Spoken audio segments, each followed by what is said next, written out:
ನಮಸ್ತೆ ಆತ್ಮಬಂಧುಗಳೇ. ನಾವು ದೈವ ಪುರುಷ ಸದ್ಗುರು ಶ್ರೀ ಅಂಬರೀಷರ ದಿವ್ಯ ಚರಿತ್ರೆಯನ್ನು ತಿಳ್ಕೊತಾ ಇದ್ವಿ.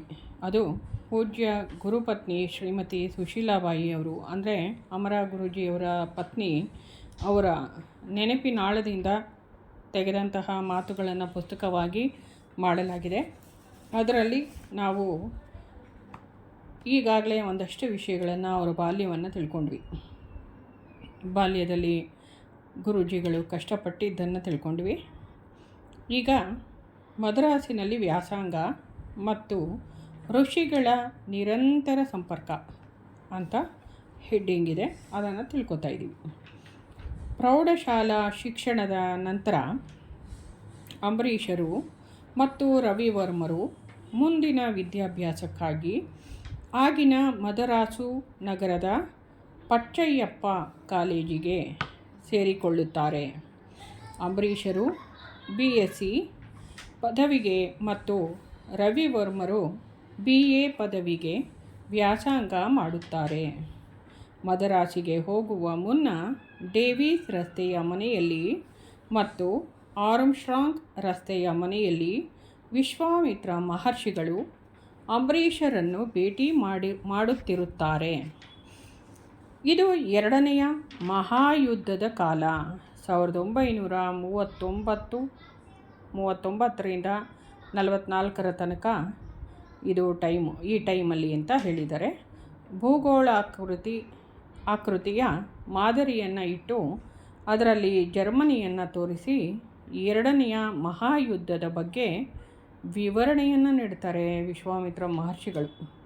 ಹಾಗೂ ಅವರನ್ನು ಅಲ್ಲಿ ಬೇರೆ ಬೇರೆ ಯುದ್ಧ ದಂಗೆಗಳಲ್ಲಿ ನಡೆಯುತ್ತಿದ್ದ ಯುದ್ಧದ ಪಾಶವೀಯತೆಯನ್ನು, ಅತಿ ಕ್ರೌರ್ಯಗಳನ್ನು ಮತ್ತು ಅಲ್ಲಿ ನೊಂದವರ ವೇದನೆಗಳನ್ನು ಕಣ್ಣಾರೆ ಕಾಣಲು ವಿಶ್ವಾಮಿತ್ರ ಮಹರ್ಷಿಗಳು ಮಹರ್ಷಿ ಅಮರರವರನ್ನು ಕರೆದುಕೊಂಡು ಹೋಗ್ತಾರೆ. Astral travel.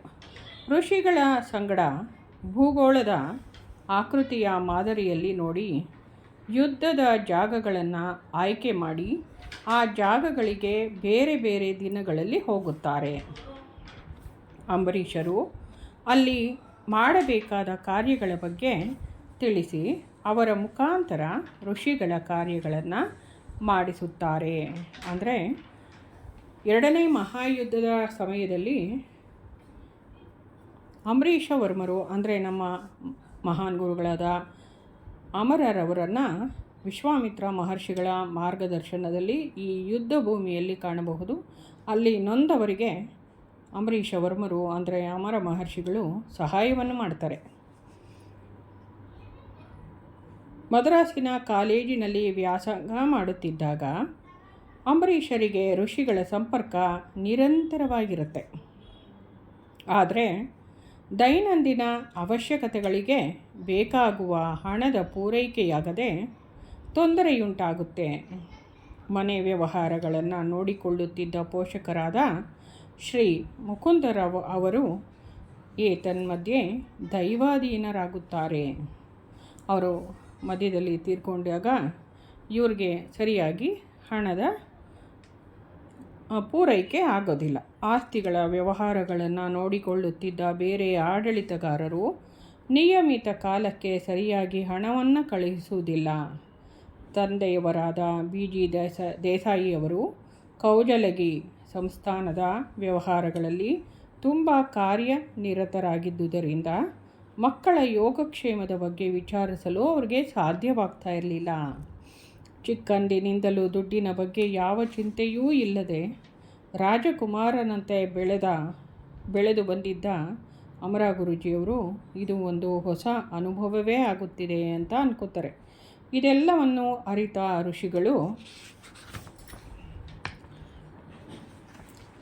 ಅವರೊಂದಿಗೆ ಹೆಚ್ಚಿನ ಸಂಪರ್ಕದಲ್ಲಿ ಇರ್ತಾರೆ. ಅಂಬರೀಷರಿಗೆ ಬರಬರುತ್ತಾ ಓದಿನಲ್ಲಿ ಆಸಕ್ತಿ ಕಡಿಮೆಯಾಗುತ್ತೆ. ಋಷಿಗಳು ಅವರನ್ನು ಸಮುದ್ರದ ದಂಡೆಗೆ ಕರೆದೊಯ್ಯುತ್ತಾರೆ. ಅಲ್ಲಿ ಕುಳಿತು ಸಮುದ್ರವನ್ನು ನೋಡುತ್ತಾ ಅಂಬರೀಷರು ಧ್ಯಾನಾಸಕ್ತರಾಗುತ್ತಾರೆ. ಸಮುದ್ರದ ದಂಡೆಯಲ್ಲಿ ಹಗಲಲ್ಲಿ ಉಂಟಾಗುವ ಅತಿ ಹೆಚ್ಚಿನ ಸೂರ್ಯ ತಾಪದ ಬಗ್ಗೆ ಅವರು ಚಿಂತೆ ಮಾಡುತ್ತಿರಲಿಲ್ಲ. ತರಗತಿಗಳಿಗೆ ಅವರು ಹೋಗುತ್ತಿರಲಿಲ್ಲವಾಗಿ ಕಾಲೇಜಿನಿಂದ ಅವರಿಗೆ ಎಚ್ಚರಿಕೆ ಪತ್ರಗಳು ಬರುತ್ತವೆ. ಆ ನೋಟಿಸ್ಗಳನ್ನು ಅವರು ಕಡೆಗಣಿಸುತ್ತಾರೆ. ಅವರು ಇದ್ದ ಬಾಡಿಗೆ ಮನೆಯಲ್ಲೂ ಋಷಿಗಳ ಧ್ವನಿಯನ್ನು ಕೇಳಿಸಿಕೊಳ್ಳುತ್ತಾರೆ. ಋಷಿಗಳು ಅವರನ್ನು ಪ್ರಪಂಚದ ಆಗು ಹೋಗುಗಳ ಬಗ್ಗೆ ಲೋಕಾಭಿರಾಮವಾಗಿ ಸಂಭಾಷಣೆಯಲ್ಲಿ ನಿರತರಾಗಿಸಿ ಅವರ ಮನಸ್ಸಿನ ಬೇಜಾರನ್ನು ಕಳೆದು ಹರ್ಷಚಿತ್ತರನ್ನಾಗಿ ಇರುವಂತೆ ನೋಡಿಕೊಳ್ಳುತ್ತಾರೆ. ಋಷಿಗಳು ಅವರಿಗೆ ಸಮುದ್ರದ ಆ ಬಿಸಿಲು ಕೂಡ ಗೊತ್ತಾಗ್ದಿರ ಇರೋ ರೀತಿಯಲ್ಲಿ ಬೇಜಾರಲ್ಲಿ ಸಮುದ್ರದ ದಡದಲ್ಲೇ ಉಳಿದೋಗ್ತಾ ಇದ್ರು ಅವರು ಅಂತ ತಿಳಿಸ್ತಾರೆ. ಮದ್ರಾಸಿನ ಪಚ್ಚಯ್ಯಪ್ಪ ಕಾಲೇಜಿನಲ್ಲಿಯೇ ವ್ಯಾಸಂಗ ಮಾಡುತ್ತಿದ್ದ ರವಿವರ್ಮರು ಓದಿನಲ್ಲಿ ತುಂಬ ಬುದ್ಧಿವಂತರಾಗಿರುತ್ತಾರೆ. ಖಗೋಳಶಾಸ್ತ್ರ, ಆಸ್ಟ್ರಾನಮಿನಲ್ಲಿ BA ಪದವಿಯನ್ನು ಪಡೆಯುತ್ತಾರೆ. ತದನಂತರ ಅಣ್ಣ ತಮ್ಮಂದಿರು ಅಲ್ಲಿಯೇ ವಾಸವಾಗಿರುತ್ತಾರೆ. ಮುಕುಂದರಾವ್ ಅಗಲಿಕೆಯಿಂದ ದುಃಖಿತರಾದ ಅಂಬರೀಷವರ್ಮರು ಮದರಾಸಿಗೆ ಕಾಲೇಜಿನಲ್ಲಿ ಓದು ಮುಂದುವರಿಸಲು ಹೋದ ಸ್ವಲ್ಪ ಕಾಲದಲ್ಲಿಯೇ ಅಂಬರೀಷ ಸಹೋದರರ ಪೋಷಕರಾದಂತಹ ಮುಕುಂದರಾವ್ ಅವರು ನಿಧನರಾದ ವಿಷಯ ಹಿಂದೆಯೇ ಉಲ್ಲೇಖವಾಗಿದೆ, ಈ ಮೊದಲೇ ತಿಳ್ಕೊಂಡಿದ್ದೀವಿ. ಅಂಬರೀಷರಿಗೆ ಅತ್ಯಂತ ಗೌರವಾನ್ವಿತ ವ್ಯಕ್ತಿಯಾಗಿದ್ದ ಅವರ ವ್ಯಕ್ತಿತ್ವದ ಕೆಲವು ವಿವರಗಳನ್ನು ತಿಳಿಸುವುದು ಇಲ್ಲಿ ಮುಖ್ಯ ಅನಿಸುತ್ತೆ. ರಾಜಮನೆತನದ ಪರಂಪರೆಯ ಪದ್ಧತಿಯಂತೆ ಮಕ್ಕಳ ಪೋಷಕರಾದ ಹಾಗೂ ಅವರ ಎಲ್ಲ ರೀತಿಯ ಜವಾಬ್ದಾರಿಗಳನ್ನು ಅಚ್ಚುಕಟ್ಟಾಗಿ ನಿರ್ವಹಿಸುತ್ತಿದ್ದ ಅವರ ಏಳಿಗೆಗೆ ತಂದೆ ತಾಯಿಗಳಂತೆ ಸದಾ ಶ್ರಮಿಸುತ್ತಿದ್ದ, ಆ ಮಕ್ಕಳಿಗೆ ಪ್ರತಿ ವರ್ಷವೂ ಆಯುಷ್ಯ ಹೋಮ ಮಾಡಿಸುತ್ತಿದ್ದ, ಮಕ್ಕಳನ್ನು ಕಣ್ಣಲ್ಲಿ ಕಣ್ಣಿಟ್ಟು ಕಾಪಾಡುತ್ತಿದ್ದ ಇಂತಹ ಅನೇಕ ಉದಾತ್ತ ಗುಣಗಳ ವ್ಯಕ್ತಿತ್ವದ ಶ್ರೀ ಎಸ್ ಮುಕುಂದರಾವ್ ಅವರು ಕಾಲನ ಕರೆಗೆ ಓಗೊಟ್ಟಾಗ ಮುಕುಂದರಾವ್ ಅವರ ಉದಾತ್ತ ಗುಣಗಳ ವ್ಯಕ್ತಿತ್ವದ ಚಿತ್ರಣ ತಮ್ಮನ್ನು ಪಾಲನೆ ಪೋಷಣೆ ಮಾಡಿದ ಅವರ ಮಾತಾಪಿತೃ ಸಮಾನವಾದ ವಾತ್ಸಲ್ಯದ ಮನೋಭಾವ, ಕರ್ತವ್ಯ ಪ್ರಜ್ಞೆ ಮತ್ತು ದಕ್ಷತೆ, ಶಿಸ್ತು, ಸಂಯಮ ಮತ್ತು ಔದಾರ್ಯ ಮತ್ತು ತಮ್ಮನ್ನು ನೋಡಿಕೊಳ್ಳುತ್ತಿದ್ದ ರೀತಿ ಮುಂತಾದವುಗಳು ಅಂಬರೀಷರ ಮನಃಪಟಲದಲ್ಲಿ ಒಮ್ಮೆಲೆ ಮೂಡಿಬಂದು ಅವರು ಅತ್ಯಂತ ಭಾವುಕರಾಗುತ್ತಾರೆ. ಮುಕುಂದರಾವ್ ಅವರ ಅಗಲಿಕೆಯ ಶೋಕವನ್ನು ಭರಿಸಲಾರದವರಾಗಿರುತ್ತಾರೆ ಅಂಬರೀಷವರ್ಮರು. ಅಂತಹ ವಿಶೇಷವಾದ ಅಕ್ಕರೆ ಮತ್ತು ಮಮತೆಯಿಂದ ಮಕ್ಕಳನ್ನು ಪೋಷಿಸಿ ಪಾಲಿಸುತ್ತಿದ್ದ ಹಿರಿಯ ಅನುಭವಿ ವ್ಯಕ್ತಿಯ ಪಾಲನೆಯ ಹಾಗೂ ಮಾರ್ಗದರ್ಶನದ ಕೊಂಡಿ ಕಳಚಿ ಹೋಗಿದ್ದು ಅಂಬರೀಷರಿಗೆ ಮೊಟ್ಟ ಮೊದಲ ಬಾರಿಗೆ ತಾವು ಅನಾಥರಾದಂತೆ ಭಾಸವಾಯಿತು ಅಂತ ತಿಳಿಸ್ತಾರೆ. ರವಿವರ್ಮರ ವಿವಾಹ ಮತ್ತು ಸಿಂಧಿ ಕುರುಬೇಟ್ ಸಂಸ್ಥಾನದ ಅಧಿಕಾರ ಸ್ವೀಕಾರ. ತಮ್ಮ ಎರಡನೆಯ ಪುತ್ರರಾದ ಶ್ರೀ ರವಿವರ್ಮರವರಿಗೆ 21 ವರ್ಷಗಳಾದ ಮೇಲೆ ವಿವಾಹ ಮಾಡಲು ಶ್ರೀ BG ದೇಸಾಯಿಯವರು ಹಾಗೂ ರವಿವರ್ಮರನ್ನು ದತ್ತು ಸ್ವೀಕಾರ ಮಾಡಿದ್ದ ಸಿಂಧಿ ಕುರುಬೇಟ್ ಸಂಸ್ಥಾನದ ದೇಸಾಯಿಯವರು ನಿಶ್ಚಯಿಸಿದರು. ಕೌಜಲಗಿ ಊರಿನ ಸಮೀಪವೇ ಇರುವ ಲೋಕಾಪುರ ದೇಸಾಯಿಯವರ ಪುತ್ರಿಯಾದ ಸೌಭಾಗ್ಯವತಿ ಸಾಬೂದೇವಿ ಅಥವಾ ಛಾಯಾದೇವಿ ಅಥವಾ ಅಲಿಯಾಸ್ ಅಕ್ಕ ಸಾಹೇಬ್ ಅವರನ್ನು ಸೊಸೆಯನ್ನಾಗಿ ಮಾಡಿಕೊಂಡು ಮನೆ ತುಂಬಿಸಿಕೊಳ್ಳಲು ಹಿರಿಯರೆಲ್ಲರೂ ನಿರ್ಧರಿಸಿದರು. ಒಡವೆ, ವಸ್ತ್ರಗಳು ಮತ್ತು ಹೇರಳವಾದ ವರದಕ್ಷಿಣೆಯ ವಿನಿಮಯ ಮಾಡಿಕೊಳ್ಳಲು ಉಭಯತ್ರಯರು ಒಪ್ಪಿಕೊಂಡರು. ಏತನ್ಮಧ್ಯೆ ಶ್ರೀ ಲೋಕಾಪುರದ ದೇಸಾಯಿಯವರು ವಿಧಿವಶರಾದರು. ಈ ಕಾರಣದಿಂದ ಮದುವೆ ಸಮಾರಂಭವನ್ನು ತಿರುಪತಿಯಲ್ಲಿ ನಡೆಸಲು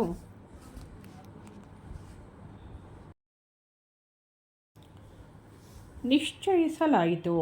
1941 ಡಿಸೆಂಬರ್ 4 ರವಿವರ್ಮ ಛಾಯಾದೇವಿ ಅವರ ವಿವಾಹವು ನೆರವೇರಿತು. ಇದೊಂದು ಬಲಾತ್ಕಾರದ ಮದುವೆಯಾದ್ದರಿಂದ ರವಿವರ್ಮರಿಗೆ ಸಂತೋಷವಾಗಲಿಲ್ಲ. ಅಂಬರೀಷರಿಗೂ ಮತ್ತು ಅವರ ಯಾರಿಗೂ ಈ ಸಂಬಂಧ ಇಷ್ಟವಿರಲಿಲ್ಲ. ಆದರೂ ತಮ್ಮನನ್ನು ಬೇರೆಯವರಿಗೆ ದತ್ತು ಕೊಟ್ಟಿದ್ದುದರಿಂದ ಹಾಗೂ ಹಿರಿಯರ ನಿಶ್ಚಯದ ಬಗ್ಗೆ ಅಗೌರವ ತೋರಿಸಬಾರದೆಂಬ ಸದಭಿಪ್ರಾಯದಿಂದ ಅವರು ಏನನ್ನೂ ಹೇಳಲಿಲ್ಲ.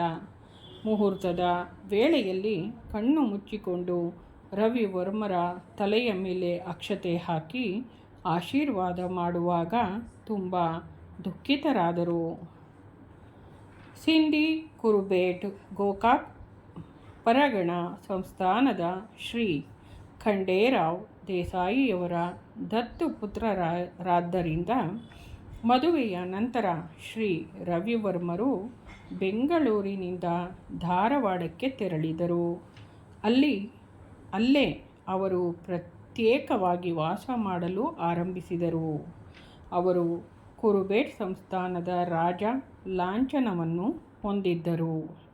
ಈ ರಾಜ ಲಾಂಛನದ ಮುಂದಿನ ಪುಟದಲ್ಲಿ ಆ ಲಾಂಛನದ ಚಿತ್ರನ ಮುಂದಿನ ಪುಟದಲ್ಲಿ ಕೊಟ್ಟಿದೆ ಅಂತ ತಿಳಿಸ್ತಾ ಇದ್ದಾರೆ.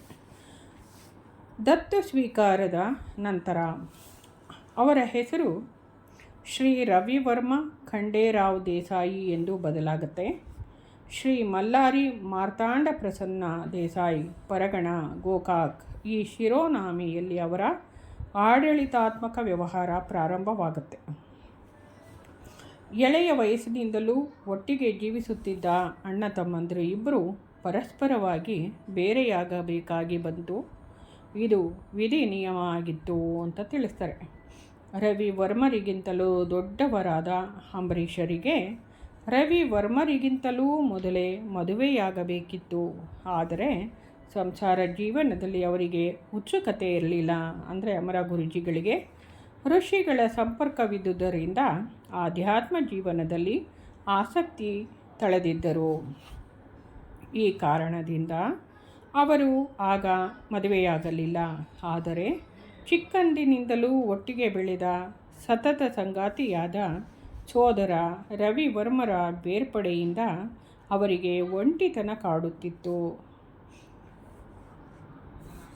ತಮ್ಮನ ವಿವಾಹವಾಗಿ ಅವರು ಧಾರವಾಡಕ್ಕೆ ತೆರಳಿದ ತರುವಾಯ ಅಂಬರೀಷರು ಬಾಗಲಕೋಟೆಯಲ್ಲಿರುವ ಅವರ ಮನೆಗೆ ಹೋಗುತ್ತಾರೆ. ಹಾಗೆಯೇ ಬೆಳಗಾಂ ಮತ್ತು ಧಾರವಾಡಗಳಿಗೂ ಅವರು ಆಗಾಗ್ಗೆ ಹೋಗುತ್ತಿದ್ದರು. ಅವರ ಅರಮನೆಗಳಲ್ಲಿ ವಾಸ್ತವ್ಯ ಹೂಡಿ ಅವರ ವಶದಲ್ಲಿದ್ದ ಜಮೀನುಗಳ ಉಸ್ತುವಾರಿಯನ್ನು ನೋಡಿಕೊಳ್ತಾ ಇದ್ದರು. ತಂದೆಯವರ ಅಪೇಕ್ಷೆಯಂತೆ ಅವರು ಪದವೀಧರರೂ ಆದರೂ ಅವರು ಸರಕಾರಿ ಅಥವಾ ಸರಕಾರಿಯೇತರ ಕೆಲಸಕ್ಕೆ ಸೇರಲಿಲ್ಲ.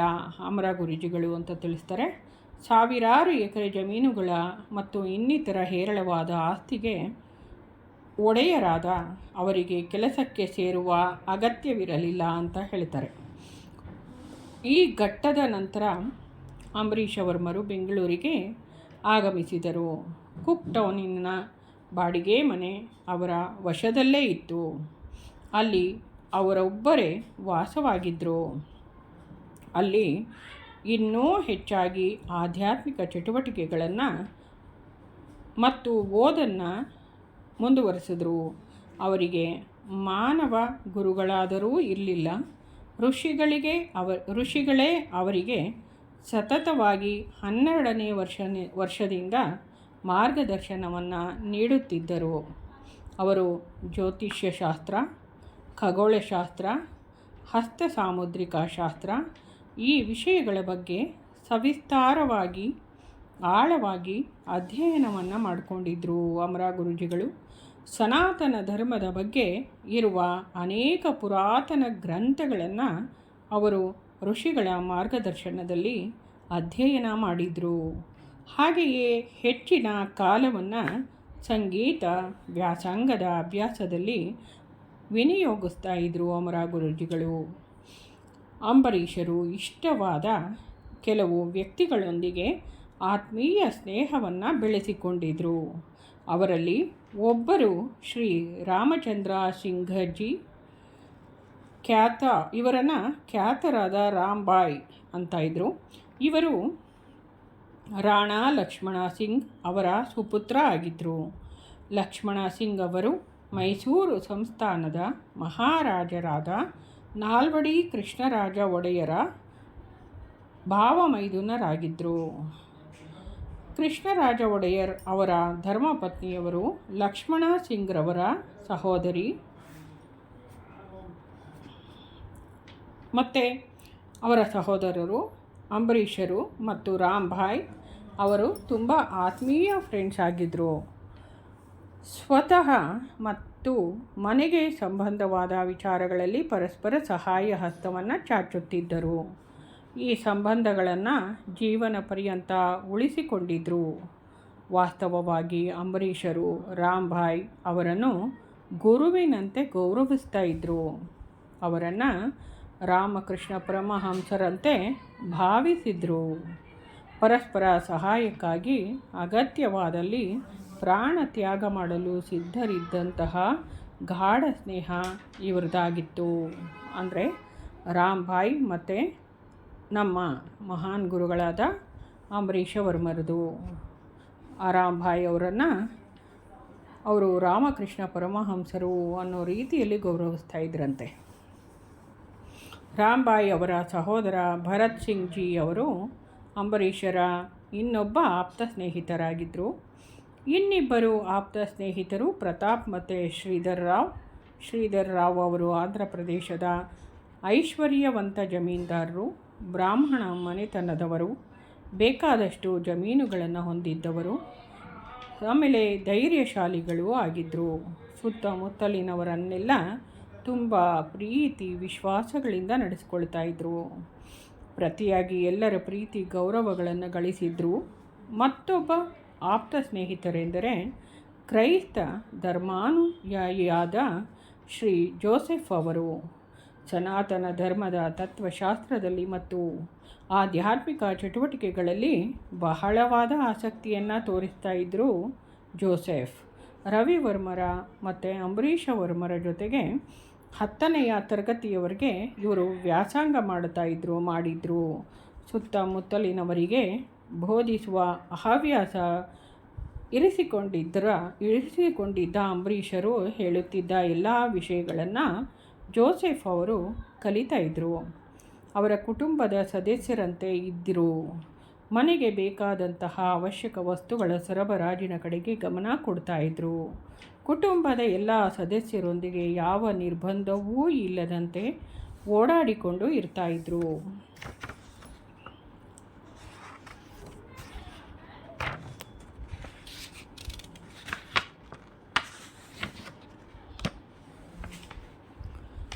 ಪಾಕಿಸ್ತಾನದ ವಿಭಜನೆಯಾದ ಮೇಲೆ ಸಿಂಧ್ ಪ್ರಾಂತ್ಯದಲ್ಲಿ ನಿರಾಶ್ರಿತರಾಗಿ ಬಂದ ಲೇವಾದೇವಿ ವೃತ್ತಿ ಮಾಡುವ ಶ್ರೀ ಜೈಕಿಶನ್ ದಾಸ್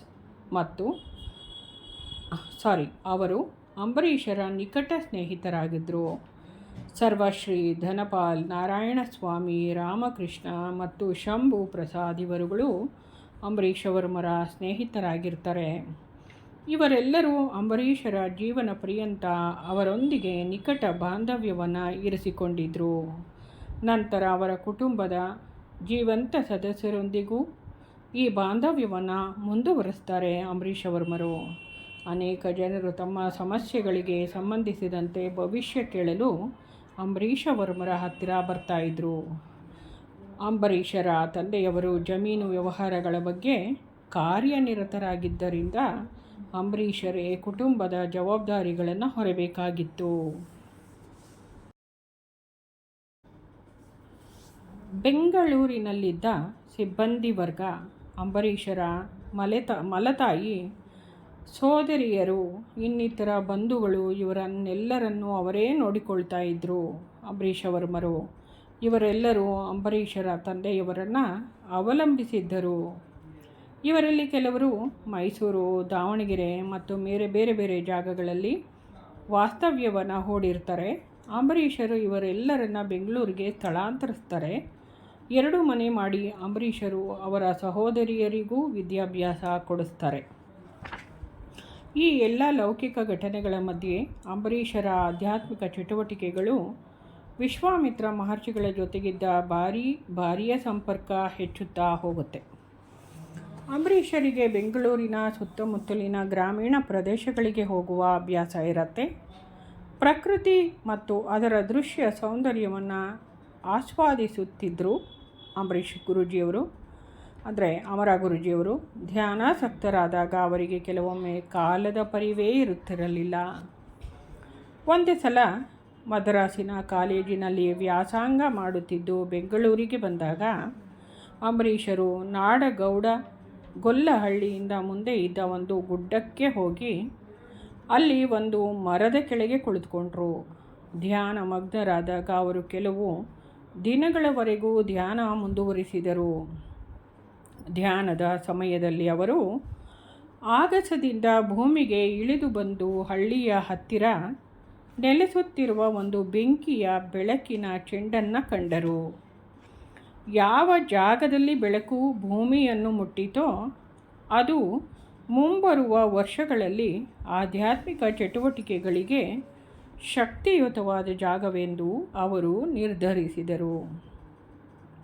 ಅವರ ಧ್ಯಾನ ದರ್ಶನ ಅನಂತರದ ದಿನಗಳಲ್ಲಿ ನಿಜವಾಗುತ್ತೆ. ಅಂಬರೀಷರ ತಂದೆಯವರಾದ ಶ್ರೀ ಬಿ.ಜಿ. ದೇಸಾಯಿಯವರು ಆ ಭೂಮಿಯನ್ನು ಕೊಂಡುಕೊಂಡು ಅದನ್ನು ತಮ್ಮ ಸೊಸೆ ಸುಶೀಲಾಬಾಯಿಯವರಿಗೆ ದಾನ ಕೊಡ್ತಾರೆ. ಮುಂದೆ ಈ ಜಾಗದಲ್ಲಿ ಈಗಿರುವಂತಹ ಮನೋವತಿ ಆಶ್ರಮ ಸ್ಥಾಪನೆಯಾಗುತ್ತೆ.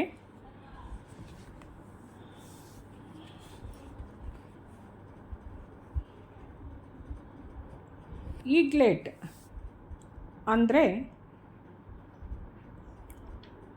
ಭಗವಂತನಲ್ಲಿ ಪ್ರೇಮವುಳ್ಳ ಪ್ರತಿಯೊಂದು ಆತ್ಮವು ಸತ್ಯದ ಪವಿತ್ರ ಧಾಮವನ್ನು ಪ್ರವೇಶಿಸುತ್ತದೆ ಅಂತ ಅರ್ಥನಂತೆ.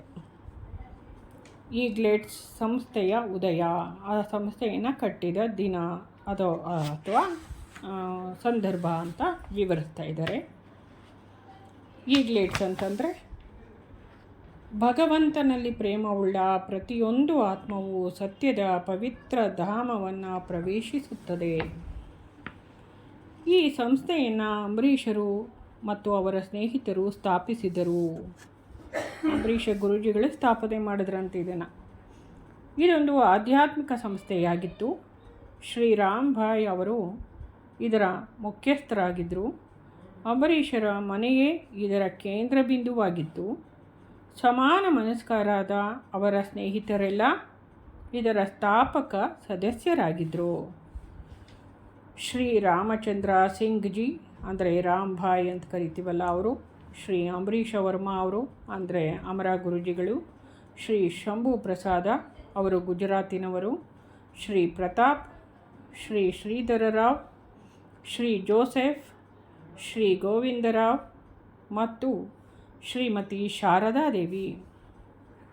ಆಗಸ್ಟ್ 5ರಂದು ಉದಯವಾದ ಈ ಸಂಸ್ಥೆಯ ಸ್ಥಾಪನಾ ದಿನವನ್ನು ಪ್ರತಿ ವರ್ಷವೂ ಆಚರಿಸಲಾಗುತ್ತಿತ್ತು.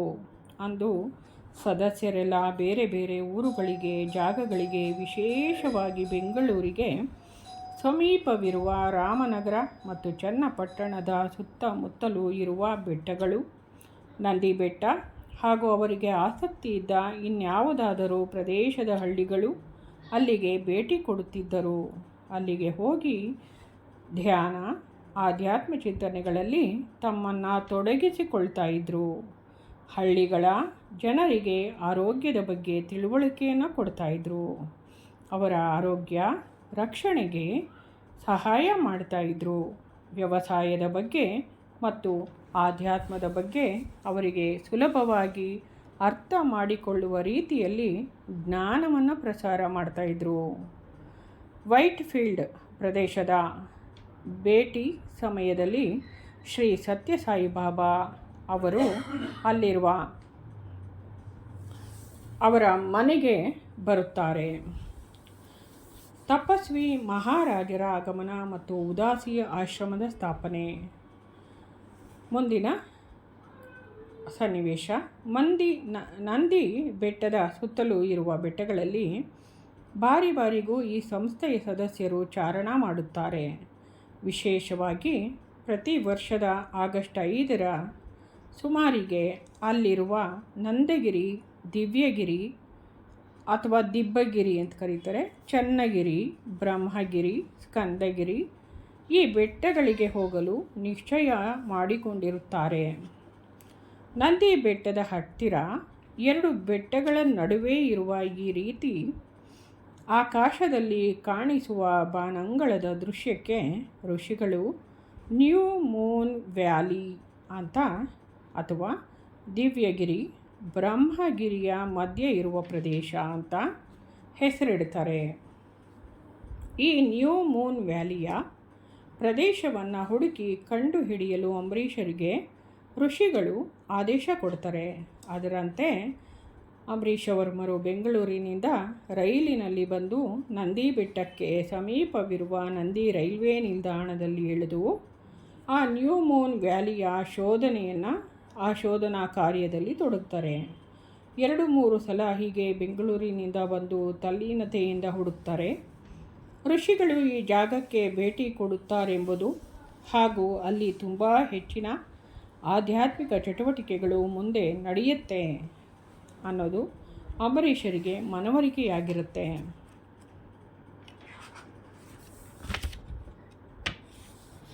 ಆ ಕಣಿವೆಯನ್ನು ಹುಡುಕ್ತಾರೆ.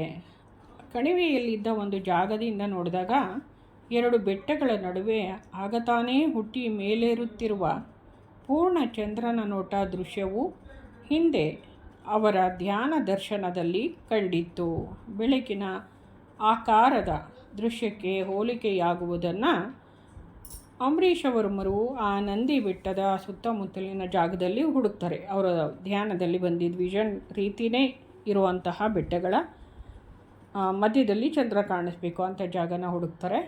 ಅಂಬರೀಷರು ಕೊನೆಗೆ ಕಂಡು ಹಿಡಿದು ಖಚಿತಪಡಿಸಿಕೊಂಡ ನಂತರ ಋಷಿಗಳಿಗೆ ತೋರಿಸ್ತಾರೆ.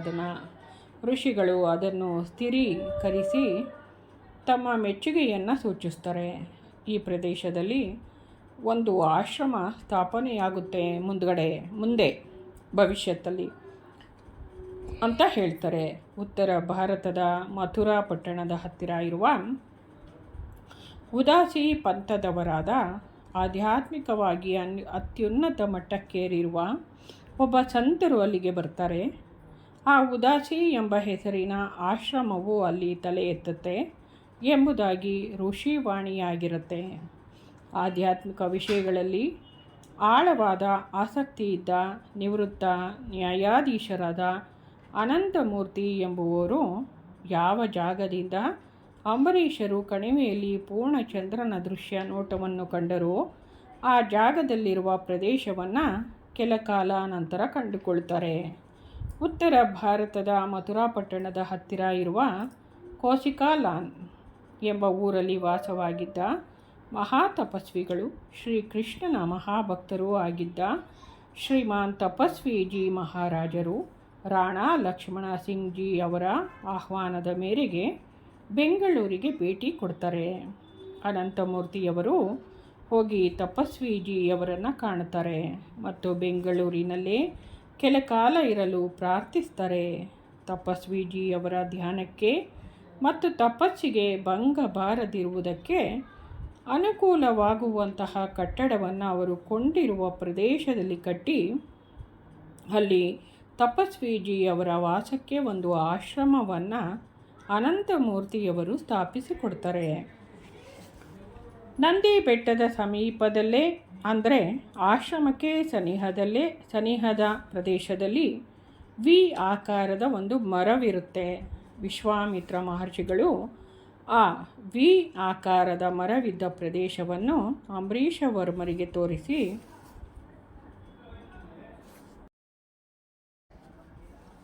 ಶ್ರೀ ರಾಮ್ ಭಾಯ್ ಅವರ ಹೆಸರಿನಲ್ಲಿ ಕೊಂಡುಕೊಳ್ಳಲು ಹೇಳುತ್ತಾರೆ.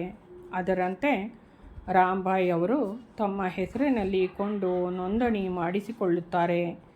ಈ ಪ್ರದೇಶ ಆಶ್ರಮವಾಸಿಗಳ ಉಪಯೋಗಕ್ಕೋಸ್ಕರವಾಗಿ ರಾಮ್ಬಾಯಿ ಅವರಿಂದ ಕೊಡಲ್ಪಟ್ಟಿರುತ್ತೆ. ಶ್ರೀ ತಪಸ್ವಿಜಿಯವರು ಉದಾಸಿ ಪಂಥದ ಸನ್ಯಾಸಿಗಳಾಗಿದ್ದರು. ಆದ್ದರಿಂದ ಆಶ್ರಮಕ್ಕೆ ಉದಾಸಿ ಆಶ್ರಮ ಎಂದು ಹೆಸರಿಡುತ್ತಾರೆ. ಅನಂತಮೂರ್ತಿಯವರು ಕಟ್ಟಡದ ಸಮೇತ ತಮ್ಮ ಭೂಮಿಯನ್ನು ಆಶ್ರಮಕ್ಕೆ ಕೊಟ್ಟು ಬಿಡುತ್ತಾರೆ. ಜೊತೆಗೆ ತಪಸ್ವಿಜಿಯವರು ಅಲ್ಲಿ ಉಳಿದುಕೊಳ್ಳಲು ವ್ಯವಸ್ಥೆಗಳನ್ನು ಮಾಡ್ತಾರೆ. ಹಾಲು ದೊರಕುವಂತಾಗಲು ಹಸುಗಳನ್ನು ಕೊಳ್ಳುತ್ತಾರೆ. ತಪಸ್ವಿಜಿಯವರ ದೈನಂದಿನ ಅವಶ್ಯಕತೆಗಳನ್ನು ಗಮನಿಸಿ ಪೂರೈಸುವ ನಿಟ್ಟಿನಲ್ಲಿ ತಮ್ಮ ಸುಮಾರು 10 ವರ್ಷದ ಎಳೆಯ ಮಗನಾದ ಸಚ್ಚಿದಾನಂದರನ್ನು ಆಶ್ರಮದಲ್ಲೇ ಬಿಡುತ್ತಾರೆ. ತಪಸ್ವಿಜಿಯವರಿಗೆ ಈ ವ್ಯವಸ್ಥೆಗಳಿಂದ ತುಂಬ ಸಂತೋಷವಾಗುತ್ತೆ. 1 ವರ್ಷಕ್ಕೂ ಹೆಚ್ಚು ಕಾಲ ಸತತವಾಗಿ ಅಲ್ಲಿ ತಪಸ್ಸನ್ನು ಆಚರಿಸ್ತಾರೆ. ಅನಂತರವೂ ಅವರು ಕೋಸಿಕಲಾನ್ಗೆ ಹೋಗಿ ಬಂದು ಆಗಾಗ್ಗೆ ಈ ಆಶ್ರಮದಲ್ಲಿ ಕೆಲ ಕಾಲ ಉಳಿದುಕೊಳ್ತಾರೆ. ಎಳೆಯ ಸಚ್ಚಿದಾನಂದರ ಬಗ್ಗೆ ತುಂಬ ಮೆಚ್ಚುಗೆಯನ್ನು ಸೂಚಿಸ್ತಾರೆ. ಏಕೆಂದರೆ ನಿರಂತರ ಶುಶ್ರೂಷೆಯ ಜೊತೆಗೆ ಆ ಚಿಕ್ಕ ವಯಸ್ಸಿನಲ್ಲಿ ಸಾಕಷ್ಟು ಆಧ್ಯಾತ್ಮಿಕ ದಾಹ ಅವರಿಗಿರುತ್ತೆ. ಆದ್ದರಿಂದ ಸಚ್ಚಿದಾನಂದರಿಗೆ ಸನ್ಯಾಸದ ದೀಕ್ಷೆ ಕೊಡ್ತಾರೆ. ಅವರು ಸಚ್ಚಿದಾನಂದ ಸ್ವಾಮಿ ಎಂದು ನಾಮಾಂಕಿತರಾಗ್ತಾರೆ. ತಪಸ್ವಿಜಿಯವರು ಹೋದೆಡೆಯೆಲ್ಲ ಅವರು ಆ ಎಳೆಯ ಸನ್ಯಾಸಿಯ ಆದಂತಹ ಸಚ್ಚಿದಾನಂದರು ಹೋಗಿ ಬರ್ತಾ ಇರ್ತಾರೆ. ಶ್ರೀ ಅನಂತಮೂರ್ತಿಯ ಮತ್ತು ಅವರ ಧರ್ಮಪತ್ನಿಯವರು ಆಶ್ರಮದ ಜವಾಬ್ದಾರಿಯನ್ನು ನೋಡಿಕೊಳ್ತಾರೆ ಮತ್ತು ವ್ಯವಸ್ಥಿತವಾಗಿ ಆಶ್ರಮಕ್ಕೆ ಭೇಟಿ ಕೊಡ್ತಾ ಇರ್ತಾರೆ.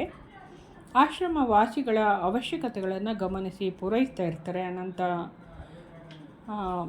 ಮೂರ್ತಿಯವರು ಅಂಬರೀಷರು ಮತ್ತು ಅವರ ವರ್ಗದವರು ಆಗಾಗ್ಗೆ ಈ ಆಶ್ರಮಕ್ಕೆ ಭೇಟಿ ಕೊಟ್ಟು ಪೂಜೆಗಳನ್ನು ಮಾಡ್ತಾ ಇರ್ತಾರೆ.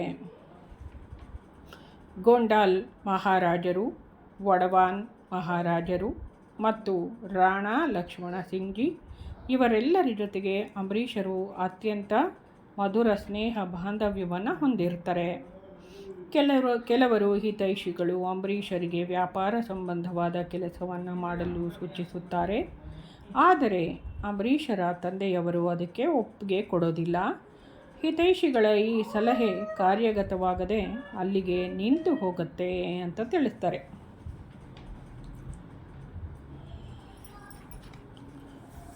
ಇಷ್ಟು ಇವತ್ತಿನ ಅಂಬರೀಷ ವರ್ಮರ ಜೀವನದ ಕಥೆಯನ್ನು ಆಲಿಸಿದ್ವಿ. ಇನ್ನು ನೆಕ್ಸ್ಟು ಅಂಬರೀಷ ವರ್ಮರಿಗೆ ವಿಷಪ್ರಾಶನದಿಂದ ಕೊಲ್ಲುವ ಪ್ರಯತ್ನ ನಡೆಯುತ್ತೆ. ಅದನ್ನು ನಾವು ತಿಳ್ಕೊಳ್ಳೋಣ. ಈಗ ಇಷ್ಟು ಸಾಕು. ಧನ್ಯವಾದಗಳು.